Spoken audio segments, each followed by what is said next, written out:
What's up, man? Come on in.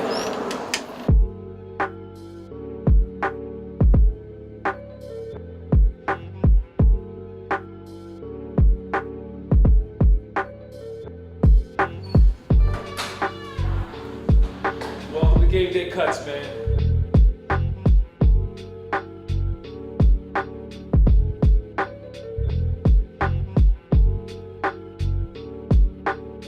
What's up, man? How you doing, man? It's Mike Skillings, man, the owner of GameDay Cuts, master barber over here in Lindenwold, New Jersey. It's funny, I became a barber. I had a good friend of mine when I was young, named Kevin, and he was a barber, and he opened up his own barbershop in Camden, New Jersey, and I used to hang out with him, and we used to hang out in the streets together. You know, not doing too much crazy stuff, but just hanging out in the streets as young men getting together, and he was making good money doing it, and he said it was a great opportunity, so he kind of pushed me. He said, go to school. So I went to school, and I started cutting hair, and he said, as soon as you start school, let me know. And I started school, and I let him know, and he said, come on right out there. Usually you wait until you're totally done school, or at least 6 months in, and he brought me in early. So I was in there as a young man in his barbershop, and they taught me how to cut hair, man, and I kept going with it from there. And I worked with him for like a year. And then I had opportunity to go work at another barbershop. That kind of opened up the doors to give me opportunity to kind of spread my wings a little bit more. When I worked at a barbershop called Singer Ron's, I worked with Ron, a guy named Brian, a guy named Will, and a guy named Mike Dose, who actually works here. Ron taught me so much on how to be a barber. And man, we had so much fun, cracked jokes. Ron was a jokester. And that's where we got the joking stuff from, man, from Ron. And we had so much fun. I think it was the most fun I ever had as a barber in that shop, man. Yes, working with Mike.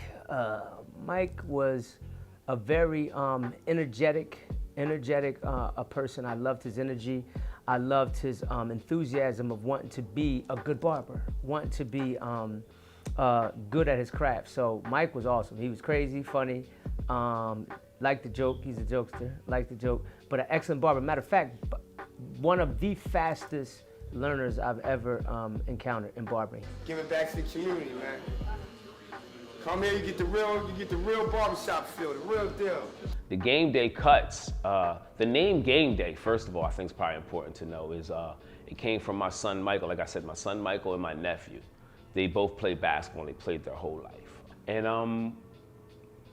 I was thinking, I said, you know, GameDay Cut sounds like just perfect because of his abilities, my nephew's abilities, my son's abilities when it comes to basketball and how they play.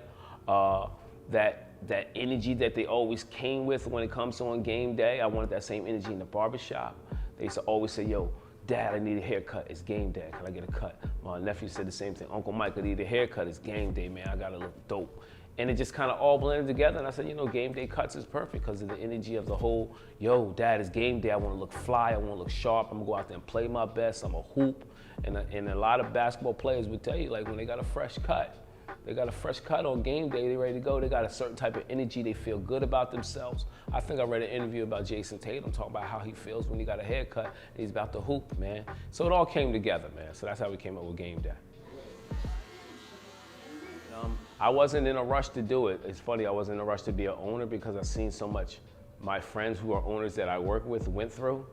A barbershop is a staple in the neighborhood. Everybody comes there. You're a counselor, you're a doctor, you're a teacher, you're a pastor, you're a lawyer. You are the ultimate listener. So what happens is people are so close to you that sometimes that intimacy breeds contempt. And what I mean by that is sometimes they take you for granted. They take your time for granted. They don't realize, you know, I have a family to go to on Thanksgiving Eve and Christmas Eve. Whether you celebrate the holiday or not, I got to go, man. You know, but they just like, one more, please. And sometimes people thinking, I know for me personally, I don't do this for the money. I do it for the service. The money is a secondary benefit. When you're an owner operator, you have to operate the business of the shop, making sure everybody's comfortable, from the client to your landlord, to your barbers, your employees, and everyone, right? While still maintaining cutting hair. And I said to myself, I didn't know if I wanted to really deal with all that. I was happy making the money that I was making. I built a great book. I said, you know what? All right, let's go. Let's open up GameDay Cuts. And I got a great team here with me now, and we're rolling, man.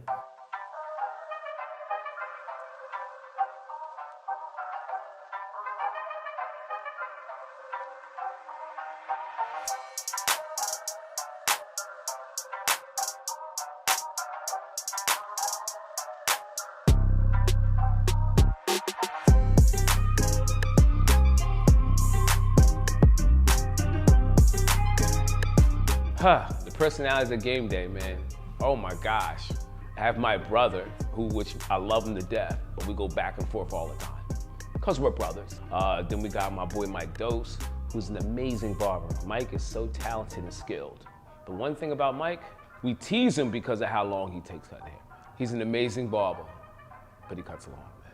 Then Chris, he's a new guy. Chris only been here like 2 months. I don't really know too much about Chris I can really say just yet. But what he has is amazing potential. He's not been cutting nearly as long as the other guys.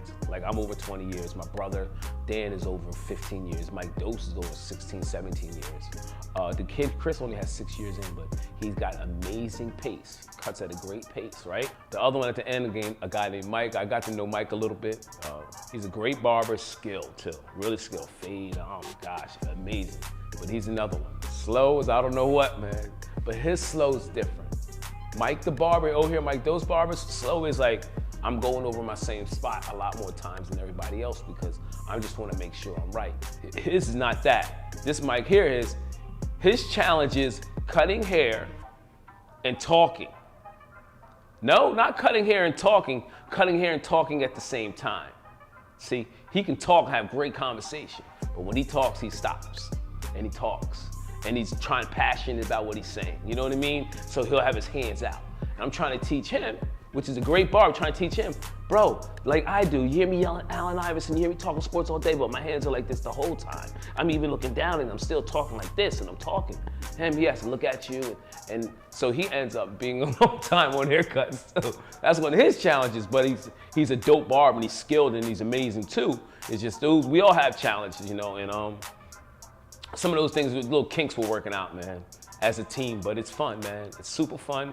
We all love sports, some more than others, but it's great. It's a great time here in the shop, man. I tell you, man, if I had a young barber that was struggling, I think I would tell him relationships.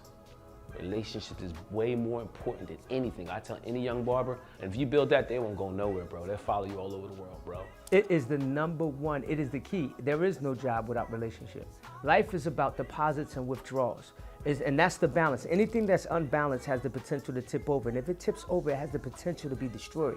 So you have to make sure that there's a balance in the relationship, that people feel respected, loved, wanted, and cared about. So I believe that that's the most important thing, relationship. Because when you build those relationships connect you to other people, which then in the end, your bottom line, you will always have money. Show respect to that client. Make that client feel comfortable when they're in your chair. You know what I'm saying? Make them feel comfortable, man. You want anyone, and sometimes you might be in an area where it's more minorities at, and you might have a Caucasian come in here, or another person of a different race come in here. You want to make sure you make them people feel comfortable. So relationship is what I tell any young barber, bro. I've learned that over the years, man. Your skill will come.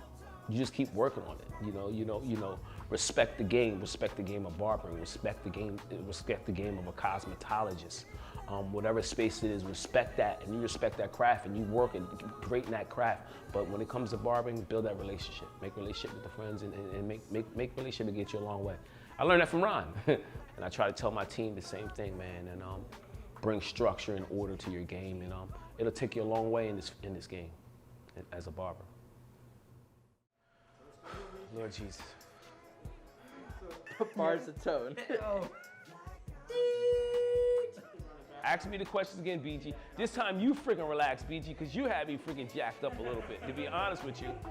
I just talked about all the people and the thing, and then you said, anything about your I'm not there. Oh. Yo, I'm all the way in the back, like up high. I couldn't get it. Bro, I'm going to see it again. Yeah. But you gonna be like this. Whoa, Spider-Man's nostrils is great. He knows I'm right. He's freaking laughing because he knows I'm freaking right.